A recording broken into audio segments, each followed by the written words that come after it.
Week 0 is finally here. College football, okay, maybe it's not our Clemson Tigers playing in 1 week against the Georgia Bulldogs, but hey, I'll take Georgia Tech. I'll take Florida State in Dublin, Ireland. I'll take, okay, maybe a little bit of SMU and Nevada, and if I get bored, Montana State, New Mexico. And I don't think I'll be paying, unless they've changed something, paying for Spectrum pay-per-view to watch Delaware State and Hawaii at 11:59 tonight. But it is college football. Welcome to the channel. I'm glad you're here. I'm glad that well, hopefully you're doing well. I hope you'll subscribe to the channel. I am trying to bounce between watching College Game Day and talking to you, having it play, and y'all, I'm just telling you, that's the reason I turn off. That's the reason I turn off my comment section so I can pay attention a little better. Hope you'll subscribe. It is free. It's easiest way to support the channel. So, got a bunch of you rolling in here. Dalton Hudgens, got Dogs rolling loud. Got Timmy B in here. Good to see y'all. Love you. Y'all keep dropping the line in here. So, Nick Saban takes shots at the transfer portal, and you could say he didn't say the transfer portal. He actually called out agents, but agents are running things in the transfer portal if you don't know. So, while everybody's misty-eyed that players are actually being played now, or played, players are they are being played, but being paid. The agents are running things. You know it, I know it, we all know it. And there'll probably be a lot more victimization of these players than what you realize. But I'll get into that in just a moment. Nick Saban, he's went through his introductions. You know, everybody's like, "Welcome to the College Game Day team." The man who is probably the greatest college football coach ever. 7 national titles, blah blah blah, anyways, and everything. And you know, he says a little something. And then it comes time for them to talk about this season, and it goes to him. He no more than gets 2 good sentences out of his mouth, and he talks about the agents. He passively talks about the agents, and you can tell that was something that really annoyed him. Now let's pause there. Did Nick Saban use the transfer portal? Yes, he did. So for anybody who's like, he didn't like the transfer portal, and he still used it. He had to use it. He realized that that's where the game has taken us. NIL has taken us. All those, remember, all these years on College Game Day and other shows, with basically College Game Day up until the past few years with the Fox. I can't even speak. I was going to say Fox Sports and came out Fort. Go figure. Fox Big Noon kickoff show, until that came along, College Game Day was the only show that we had for many, many years, decades. And they were always telling us that if we'll just get NIL involved, all these poor players, that their little brothers and sisters are at home living in shacks, eating last week's leftovers food and everything, they're going to be taken care of. Well, that was a lie. That was a lie. There's a lot of poor players who aren't being taken care of. NIL focuses on paying players who are actually stars. So if you're poor, but you're also a star, you get that money.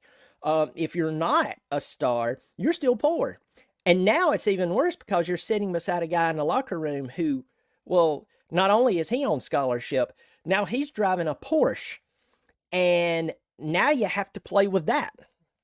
So, great, pay the players and blah, blah, blah. But Nick Saban is funny. He no more than gets started. Then he mentions agents, and he takes a shot at the agents. It's really, really funny. I love it. It's hilarious. He had to get that out of his system. At least instead of just the guy, he walked away from the game losing the first round of the playoff. Okay. So for some of you who hate Saban so much, okay, I kind of get it, especially what school you pull for. What's kind of funny about the entire thing is the guy did get 7 national championships. One of them at LSU back in 2003, and then 6 at Alabama. So you can say what you want to about that guy, but that guy focused on winning until the day he left, and he just called it. So that was really, really funny. I hope you'll go back and watch that. and check it out for yourself. But you could tell the disdain. It was absolutely hilarious. Got Mac Lambert in here. Good to see you, Mac. Happy week 0 to you. Let's go over the games that we're going to have today. I'm going to share this real quick over here on ESPN. Of course, at 12 o'clock. Of course, at 12 o'clock, we have Florida State and Georgia Tech in Dublin, Ireland. That's an interesting game. I've had to do business in Ireland, and I haven't had to be there, but I've had to do business with clients that were there. And I'm telling you that trying to get that schedule, that time frame ironed out, I'm telling you, it can do something to you. I can only imagine what it's like to try to get your body acclimated to the time. Now, over there, this is right off the top of my head. By the time the game kicks off, it will be, about 5 o'clock their time, maybe 6 o'clock, somewhere in there. I can't remember right off the bat. But Florida State and Georgia Tech, they're getting together. And here's the thing about Florida State. Florida State has a lot of high hopes this season. A lot of people believe that they're the front runner to win the ACC championship, while others maybe are considering Miami, maybe Clemson if they can get their offense figured out. Florida State is really the front runner to win the ACC championship. They're going to open up against Georgia Tech, and here's the thing about GT. I'm no fan of either school. I'm a Clemson Tiger, and Florida State is a 10.5 point favorite. The over-under is 55.5 points. But Georgia Tech, considering what Brent Key inherited, and I'm not even going to take shots at Jeff Collins because Jeff Collins inherited a mess. Paul Johnson was really smart. And we'll pause here. I know I keep going down a rabbit trail, but I just want to say this. Paul Johnson was brilliant to pigeonhole his team to an offense that if they ever decided to fire him, they'd have a mess on their hands. And he did that. I don't know if he did it purposely. I don't know if it just worked out that way. But Jeff Collins inherited a mess, and you can say what you want to about him, but imagine trying to recruit players from this time period to run a World War II offense that maybe 1A schools are running somewhere, maybe 2A. Can you imagine that? Jeff Collins inherited that mess. He was fired. Brent Key takes over last year, considering that he's doing what he can. They did pretty good. Haynes King, I think, is going to come in and play a really good game. I have Florida State on upset for this game. I would not be shocked if Florida State wins this game. Okay, don't take that statement and go, "Oh, you don't think Florida State has a chance of winning?" You must be hungover from last night. I'm just saying, I believe Georgia Tech has a really good chance of upsetting Florida State. What a way to kick off this season. And that would be a conference loss. I mean, it's not like losing to a non-conference team. That would be a conference loss. So, I think that Florida State's probably just going to line up and try to dominate, keep the game off of DJ's shoulders as much as possible, and then get him involved where he has to be involved. It's according to how comfortable they feel with him. And folks, I'm going to make a statement to you that it's true for almost any team. Forget Florida State, forget Clemson, forget Georgia, forget Ohio State, all this bunch of stuff. Coaches walk up to the podium and they stand outside of their practices and they do their interviews. And they say things all the time about, oh, we're happy with our quarterback. We're happy with our running room. We're happy with this. We're happy with that. Folks, none of that means a thing until you hit the field and you play a real game. So I just think that I believe that history demands that DJ prove it. You know me, I don't go after players. I'm not going to sit here and trash this guy. I'm not going to do that. Just like I'm not going to trash Cade. But last night, by the way, shameless plug, last night I actually went live and gave you my Clemson record prediction for this 2024 season. Talked about what needed to be changed, some of the things that needs to be done. I did that. Hope you'll go check that out. But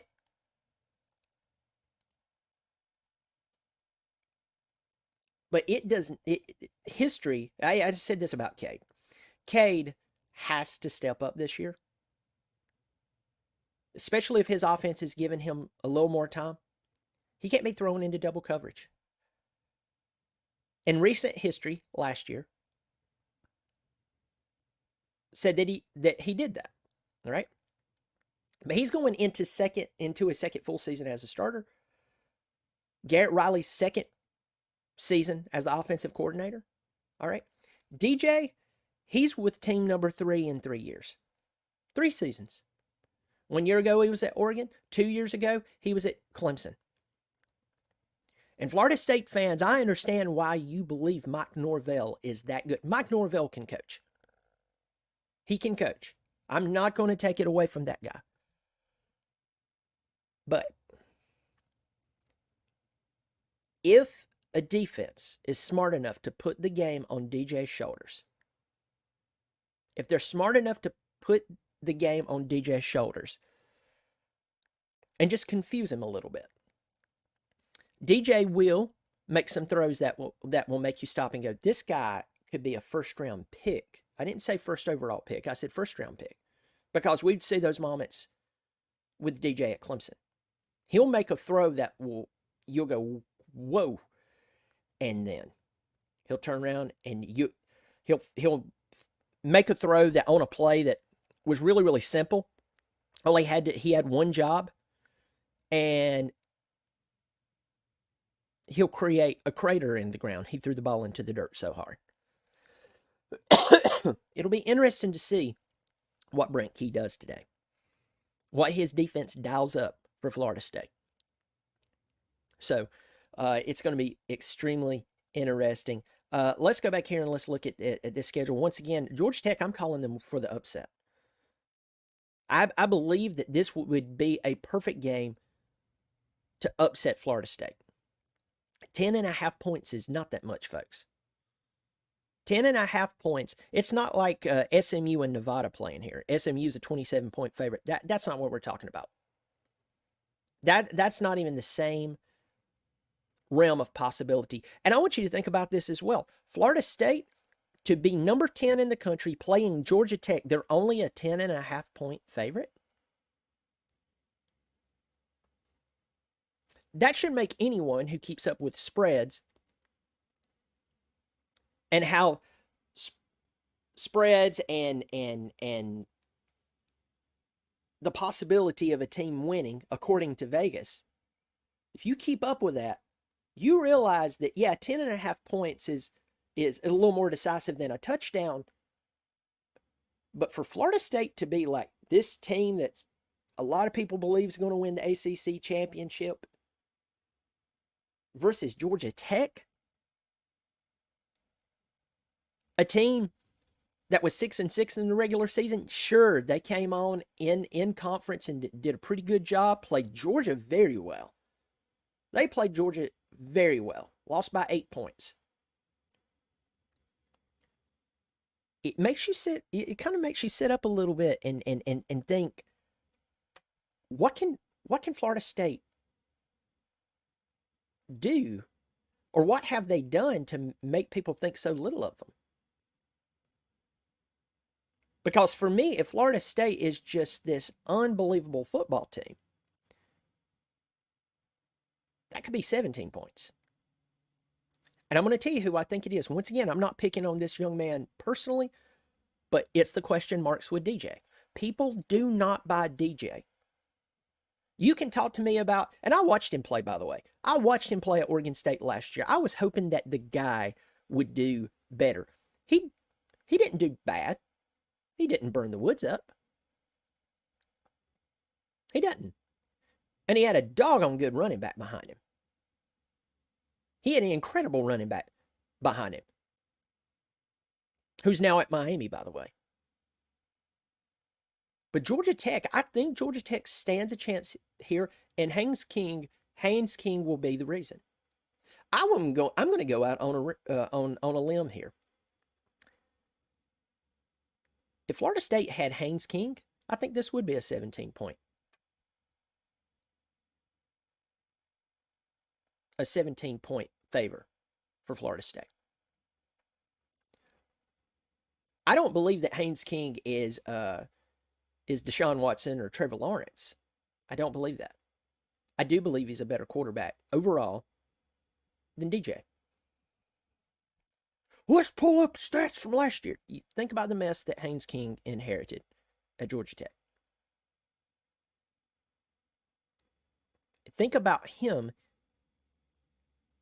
Think about him in Mike Norvell's offense. It's a little more, listen to me, a little more comparable to Jordan Travis. You had to respect Jordan Travis last year because he could run. Jordan Travis had been there and done that. I mean, last year was his 5th year playing college football. Remember, he was a transfer from Louisville. He was about to move to wide receiver, and the whole thing. It was a great story. Became a quarterback. The guy could play football. When Clemson beat him over and over, and he kept getting up, he could barely move his left arm. I gained a ton of respect for that guy. Haynes King is more that guy. He's more like that. And so for anyone who is looking for a potential upset, I am telling you, Florida State, Georgia Tech has absolutely nothing to lose.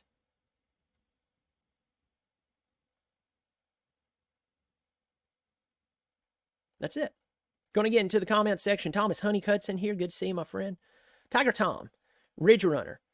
Got Angie Ledbetter, our old trash talking Georgia Bulldogs fan. Good to see you, my friend. Get to the comments.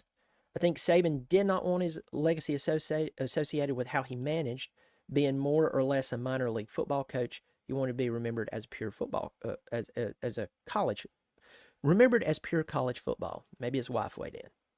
I got you. That's the thing too. I mean, one of the things I like about him is that he realized that the game had changed. He did not want to play the game. So what did he do? He walked away. And I respect that. The guy walked away from a team that had a ton of talent. A ton of talent. We see how Alabama is revered right now, even with talent that left. Isaiah Bond, guys like him hitting the transfer portal. Going to Texas, he said it's a business decision. You had other guys that left Alabama. Alabama is preseason ranked number 5? Even without the man. That's how well he built that team. Now, 6 weeks from now, 7 weeks from now, they may not be ranked in the top 10, top 15. Okay? But I'm just saying that's how well he built it. You and I need to understand something, that Nick Saban walked away from the game after many successful years at Alabama. Remember, he took over Alabama when he was 55 years old. 55. Dabo Swinney's 54 right now, unless he's had a birthday, last time I checked. So Swinney won 2 national championships, before he turned 50. Saban didn't take over Alabama until he was 55. And for 17 years, he churned out 6 national championships. Went to the playoffs. I mean, us Clemson fans knows exactly what he faced, what he did, how we had to face him. We have 2 national championships because beating Saban, and it was that much sweeter because Saban did what he did. But that guy didn't hang around and say, hey, I'm Nick Saban, and I've won all these championships, and history reveres me as the greatest, not only college football coaches, but probably one of the greatest coaches in college sports, maybe even in pros of all time. And I'm going to run my program in a way that I don't like the transfer portal, so I'm not going to use it. Saban used the portal. He walked away. He said, I'm done with this. But he walked away and was in the playoffs, a 14 playoffs, not the current playoff system we have now that's 3 times the size, 12 teams.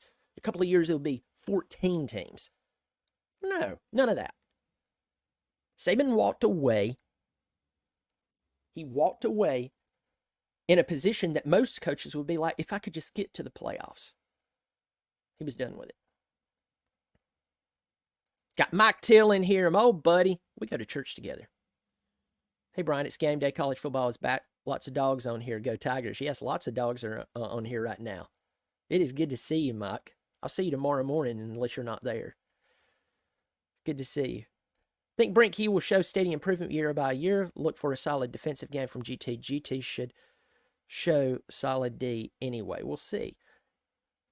Little fall feeling in the air watching college game day. College football is finally back. My dogs are number one. I got my tickets for Saturday at the Benz. Life is good. You're going to that. You got to tell me, okay, generally, what yard line you're sitting. You don't have to tell me the section because I don't want anybody to. That's like me. I'll tell people when I'm out of town after I've come back because people are weird on the internet. You know how it is. But what general area are you sitting, if you don't mind me asking? Because it could be on either side of the stadium. You don't have to say which side of the stadium. Though I guess he'll be on the Georgia side, but you know what I mean. That's awesome. Papa GX, any idea who our number 2 back is this year? Phil goes down, hopefully not. Are we sunk? Got to have balance that the run game provides. This is critical to making folks play us honest. You're 100% right, Papa GX. Thanks for dropping a comment in here. I'll tell you straight up. I mean, it's Keith Adams Jr. at this point. I wish we could have held on to Dominic Thomas, Quadzilla. Right after the end of the season, he transferred to Georgia State, stayed at Georgia State for about a few months, and then he turned around and he transferred to Ole Miss, and Ole Miss looks ridiculous. Ole Miss does look ridiculous. The big question with Ole Miss, can they play defense? But to answer your question, I wish, and I was talking to Chase Henderson the other day. He said, man, I wish we had Dominic Thomas here. Low center of gravity. He has legs like tree trunks. He'll run through you, and then he guns it. Keith Adams Jr. is a good back, but I know David I just call him David Easy. I need to look at his pronunciation. Keith to pronounce his name. Just being honest, I don't know how to say his name without offending him. But David Easy, he's a freshman coming in, and so on. And people are naming out other players, but folks, I'm just going to tell you straight up. This is a good question, and I think that Phil Maffa is just a different type. And if he were to go down, Papa GX, I'm just going to tell you straight up. I think that we have some problems. We could see 7-5. We could see 7-5 if Maffa or Cade goes down for a significant amount of time. I predict 7-5. You need to go watch my preview yesterday. I give you my scenario right off the bat. I do it totally different. I don't wait to the end and tell you what I think what I think the record will be. I give you the record prediction at the very beginning, and then I explain myself throughout. So it's about a 40-minute video. It's a preseason preview, record prediction. Go check that out. Even if you go down to the and just go down to the little bar and scroll through and just jump throughout the video just to save some time, you can do that, or speed up the video. You can speed up the videos once the live stream is over. But I said 11-1 would be the best case scenario. 7-5 would be worst case, and what I think is 9-3. Go check it out. I explain myself. But if Cade or Maffa goes down, we're done. We are done. The defense will once again be tired. They'll be too tired to hold up a lack of offense. An offense that was already struggling anyway. Angie says she's on the 40 on the Georgia side. So there's two 40s. You never know which side she's on. Be a lot of people there. Awesome. 1 week out till Clemson starts 0-1 after a beatdown. Same way FSU was in the ball game. That's hilarious. I wish we could have held on to Brent Venables. No offense to Wes. No offense. Y'all, I'm telling you, I can't speak this morning. I cannot speak this morning. You just called it the scare. That is the scariest aspect to the season. Injuries to key players. If Maffa goes down 7-5 is dreaming. Thanks. So let's talk about some more of the games that you're going to see today. Well, if you want to see them. Of course, Florida State, I'm calling Georgia Tech with upset. I don't know the score. I could see Georgia Tech upsetting Florida State. Transparently, it would be hilarious. Especially if it's due to DJ. And I'll go out on a limb and tell you this: if DJ comes out and throws for 350 yards today, I'm still not sold. I'm still not sold. But there we go. Montana State, New Mexico. Who really cares? Montana State is a 13.5-point favorite over New Mexico. I want you to think about that. 4 o'clock, 8 o'clock. CBS Sports Network. I like to watch CBS Sports Network. I'm not talking about where the SEC games used to come on, the regular CBS channel. I'm talking about CBS Sports Network. I like to watch them. It's kind of old, but I like it. I'll take that. I'm getting older. I'm enjoying tradition more than ever. We have very few traditions left in college football. I wouldn't be shocked if I mean, at this rate, for even the law to change to where Clemson and South Carolina doesn't have to play one another. Ohio State and Michigan stops playing. I mean, at this point, it's just a money machine. It's been a money machine for a while. And folks, it's not just because players are being paid. It's because coaches are being paid outrageous amounts of money. And a lot of them just transparently don't deserve it. They don't. Jimbo Fisher did not deserve a $75 million buyout. Well, you're dumb. That is the dumbest statement in the world.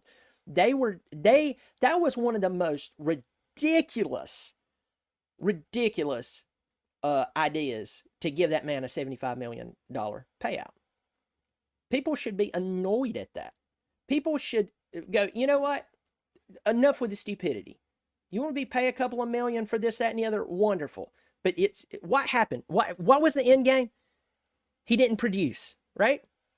I love our coach Sweeney. I really do. He makes $11.5 million a year. I've been misspeaking. I was saying he makes $11 million a year. He makes $11.5 million per year. He's the second highest paid behind Kirby. All right. Even Kirby Smart, paying him $13 million to coach a football team. That's outrageous. That's ridiculous. We're getting stupid with our money. Donors are getting dumb with their money. Just blowing money left and right.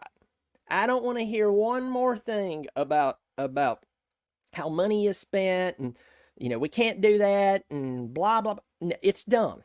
It's got silly. It's got out of hand. It's just, but anyway, get back on topic, Brian. I can't help it, y'all. But I like seeing some tradition. I know it's shocking that a game, college football, the reason people like college football over the NFL, or up to this point, is because there was some tradition there. It's tradition. So, a lot of it's gone. And so, when I watch CBS Sports, there's something about it that's just kind of old and homely. That's the only thing that I can say.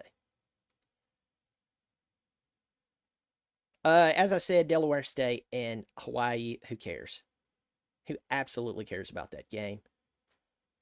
Hawaii's a 40.5-point favorite. That tells you Delaware State, I mean, how many thousands of miles do they have to fly? I mean, I know y'all can look it up, and I don't care enough to do it.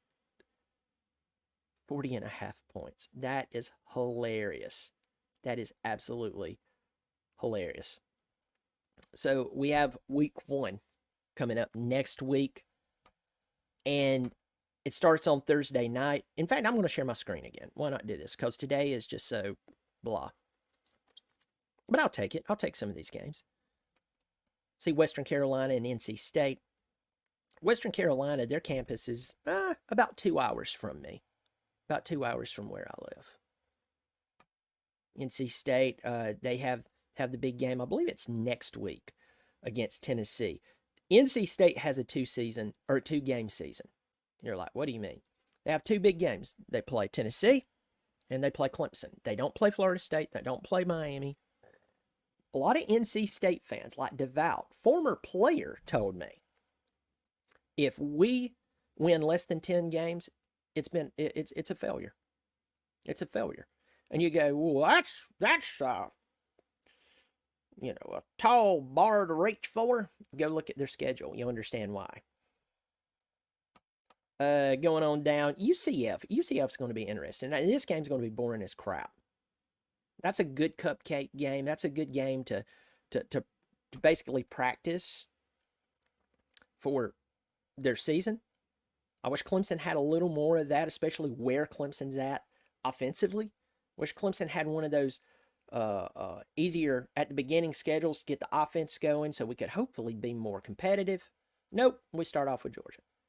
But UCF, Malzahn, man, he's got them going. They got that Jefferson kid from Arkansas playing quarterback for him. Don't be shocked if this team wins more than what you think they will. And this is all Thursday, by the way. I wonder if Missouri's overrated. I really do. I really, really do. Kansas, seen them start off in the top 25. That's interesting. I don't have any ties to Kansas, but I think it's kind of cool. I think their coach, he did a really, really good job of going out there and just getting everybody to believe. In North Carolina and Minnesota, I can't figure out Minnesota's coach. I've heard things said about him and his character, and I watch how he carries himself. Then I've heard other people say, well, the guy is just, he's just a winner, and he has this way about him, but he's a really good. I don't know. Who knows? There's just something about it. I just can't put my finger on it. I've also learned to trust my gut. So, if I don't feel good about someone, maybe I don't go spreading it to everyone. And I know you're like, well, you're on your channel spreading it. No, I'm just telling you, I can't figure him out. But there are people I know right now that I can't figure them out. And so I'm not going to tell everybody, but I got my eye on them. And in the case of college football, this is college football, folks. This is supposed to be fun. It's just football. We're just having fun. But just for conversation's sake, I just can't figure him out. Have North Dakota State and Colorado. Colorado is only a 9.5 point favorite in that game. So it's going to be interesting to see North Dakota State play this game. Deion, a lot of people loved Deion. A lot of people, I tell you this, I have never seen, I won't say never, but seeing people come out of the woodwork to defend Deion. Deion could smack a woman at the 50-yard line, live streaming it on all major social media platforms with every major network filming, narrating it. And there would still be people coming out of the woodwork to defend Deion Sanders. I don't get it. And I wonder why. I'm like, seriously, I wonder why. Because there's been a lot of great football players who were flamboyant and some people says confident, other people says cocky. I think with Deion, transparently, I'll let Deion be Deion. But I'm just wondering, what is it that drives people to defend him no matter what? A lot of odd stuff going on in the off season. It's interesting, needless to say. Let's see. Got Richard Snyder in here. Richard Snyder says coaches can be hired for less money and better terms. I agree the buyouts are outrageous. Yeah, and I had someone say to me, and they were right, well, a lot of these guys have the same agents, and they're afraid of, they're throwing fear into these schools that if you don't give us these agreements, then this will happen. I mean, here's what I'm going to say for Jimbo. We know how that ended. Coach Sweeney, I love Coach Sweeney. I appreciate what he's done. I think that if Coach Sweeney didn't have a $60 million buyout and he knew he could be bought out for $15 million, I think Matt Luke hires would have been made across the board. Just my opinion. Again, he has 2 national championships. I don't. Let me see. Going through here a little more, talking about Georgia. Georgia and Clemson, some great conversation in here. It'll be interesting to see if I think it would be funny if North Dakota State beat Colorado. Colorado will probably win this game, and as soon as Colorado wins this game, it's going to be like last year. Ah, man, these guys are going to do amazing things, and then the season's going to happen. Yeah, I had a lot of people come on, and if I seem irritated about it, it's because I am. Last year, I just said I just don't buy into. I really didn't appreciate the way that he talked to the players that he inherited from a 1-11 football team, and I'm going to tell you why. Those guys were players. They were not. They were not the coaches that were being paid to develop them, come up with a game plan, scheme, make the adjustments. They were just implementers. And I want you to stop and think about, especially if you work for a company, you work for a business, I want you to, or maybe even part of an organization, I want you to think about a time when someone talked down to you about your performance, and really it wasn't your performance. You were just doing what you were told, or else you would have been fired, right? I've been there. I've been there. I've been the guy who's done what I was told, or else I would have been fired, and it made me look bad. Now, I'm not saying anything illegal. I'm saying I just had to go with the decision I didn't agree with, but I did my very best to present it in a good way, and then I looked bad. Deion Sanders has been around the game long enough that he shouldn't have talked to those guys that way. And it was not a challenge. It's not a different way of thinking. It was wrong. And I knew from that moment that video and the things I heard that he was saying to those players that started leaking out, it was not okay. And I know someone's going to come in here and, hey, it's your opinion. Great. This is my opinion. You've never been challenged like that before. Now, there's a difference between challenging and browbeating someone. I'm sorry. I'm not going along with it. You're not a leader if you take your little fist and slam the podium and go, do better. Do better is not a business strategy. It's also not a football strategy. Coastal Carolina and Jacksonville State. I think Jacksonville State still has Rich Rodriguez down there. Of course, Coastal Carolina losing Grayson McCall. Grayson McCall really didn't play last year. He got hurt, and that will be something that NC State will have to watch out for. A Grayson McCall who is healthy is one of the most dangerous players in college football. You take that to the bank. But he's had injury. Coastal, new quarterback. This is the first time since 2020 that they've had a new quarterback. This will be an interesting game. Jacksonville State's only a 2.5-point favorite. This will be year 2 for Tim Beck as the head coach at Coastal Carolina. I can't remember how long Rich Rod has been at Jacksonville State. This is either second or third season for him. Going on down Tulane, they lost their coach. I think he's at Houston, I believe. Be interested to see what they do. But they've had a pretty good story over the past few years. Utah playing a warm-up game. Cam Rising. I think he's healthy. That'll be interesting. Then you get to Friday. Have Oklahoma playing. A lot of high hopes for them. They should win that game, as you see. Michigan State with Jonathan Smith, the guy that was at Oregon State. He's taken over. Duke, Manny Diaz, and the transfer quarterback, can't remember his name, played at Texas last year. He was actually running things while Quinn Ewers was injured. He's taken over at Duke. Duke lost their their head coach. Of course, they lost Riley Leonard. He goes to Notre Dame. They lost another player, I want to say, to Notre Dame.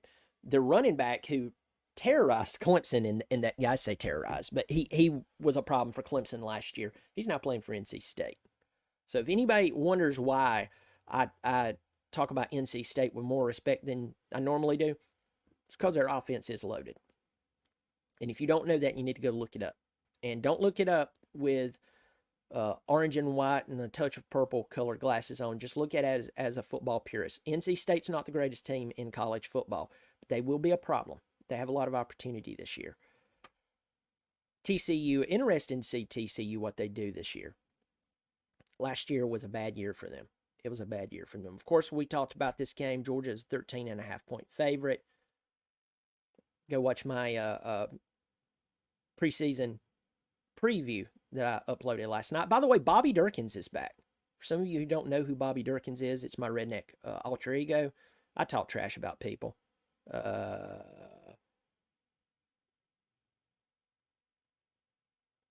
Yeah, you need to go check. You need to go check it out. You need to go check it out. I love talking trash and having a good time. But check out Bobby Durkins and check out the preview from last night. Okay, let's go back to the schedule for next week. Penn State and West Virginia. How funny would it be if West Virginia beat them? And Penn State's only an 8.5-point favorite. Penn State, to me, Penn State and Notre Dame are definitely overrated this year. I think Michigan, considering how much they've lost with a new head coach, I think they're overrated as well. And there was one comment that was made on College Game Day this morning that I found extremely I found it extremely true. I felt pretty good about it. Um, there's no front runner team outside. They didn't say this exactly. I'm saying this. To me, outside of the top three, it gets really choppy. I'm not sold on Texas. I'm not. I think they're a really good football team. They're a better football team than Clemson right now. At this point, they are. Okay, I'm not taking away from that. I could cut them some slack and include them in there, but I think Oregon, Ohio State, and Georgia, they definitely have a lot going for them. Ohio State, the key to them is can their offensive line block for the umpteen quarterbacks they have in that quarterback room. Like even Eric Boggs, my buddy over at the college huddle, mentioned this. He mentioned that, I mean, he's a big Ohio State fan. I mean, that's what he does. He covers Ohio State, and he said the question is our offensive line. So you have to have an offensive line. But with that said, outside of those top three, it's just a jumbled bag to me. Sure, Texas and it's better than Penn State, in my opinion, or Notre Dame or Florida State. But like outside of that top three, I really don't see anyone that's like, yes, Penn State is overrated until proven otherwise. And James Franklin's not a bad coach, but I just don't think he's going to get them to the promised land. I just don't see it. Let's see.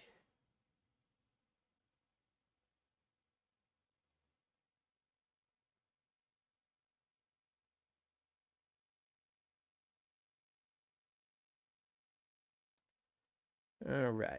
Going down there. Virginia Tech and Vanderbilt. That's going to be hilarious. Iowa. Any other interesting games? I'm not going to go through all of these. UT Chattanooga and Tennessee. They're going to get warmed up. See, starting off with a game that they can just warm up with, and they go and they play NC State. Look at that. South Dakota State's only a 9.5-point favorite over South Dakota State. South Dakota State's had some good football teams over the past few years. Only 9.5-point favorite. And people believe these guys will win the Big 12. Ohio State starting off with an easy game. Colorado State playing Texas. Texas 32.5-point favorite. Miami and Florida. You remember when this game used to be massive? Remember it was like 2003? 2003 when Brock Berlin, that's a name from the past, left Florida, went to Miami, and beat Florida. That was interesting. Miami is only a 2.5-point favorite. By the way, this Florida team, love them or hate them, has one of the worst schedules I've ever seen in my entire life. And folks, I'm just going to stop there. I'm going to stop there. We'll get into week preview. That week preview next week. But folks, we're finally here. I hope you'll enjoy it. I hope you have some fun. And listen, folks, you know me. I get on here and I ramble and I talk about college football. I get all passionate and everything. But I do hope that we will realize that college football is a pastime. We do supposed to have fun with it. You can be realistic about your team and have fun. College football, is a pastime that's supposed to give us a break from reality. And that's why I try to do that. I don't always do it. Sometimes I go down some rabbit trails that afterwards I'm like, I wished I hadn't have done that. But folks, I'm really I'm really happy that season is kicking off. In fact, I will be going to a football game here in just a little bit to see a family member play. I'm looking forward to that. Y'all take care of yourself. I hope you will subscribe. The channel is growing. A little channel like mine, it's growing. I'm really happy about it. So if you're watching today and you're like, hey, I've never subscribed, remember it's free and it's easy. If you're new here, I hope you'll subscribe. And either way, I hope you'll drop a comment below and be like, hey, I'm watching all the time, or this is my first time. I'd love to hear from you. Also, Bobby Durkins, don't forget, Bobby Durkins is back saying a bunch of stupid stuff. Yeah, I'm going to have some fun. Y'all take care of yourself as always. Go Tigers.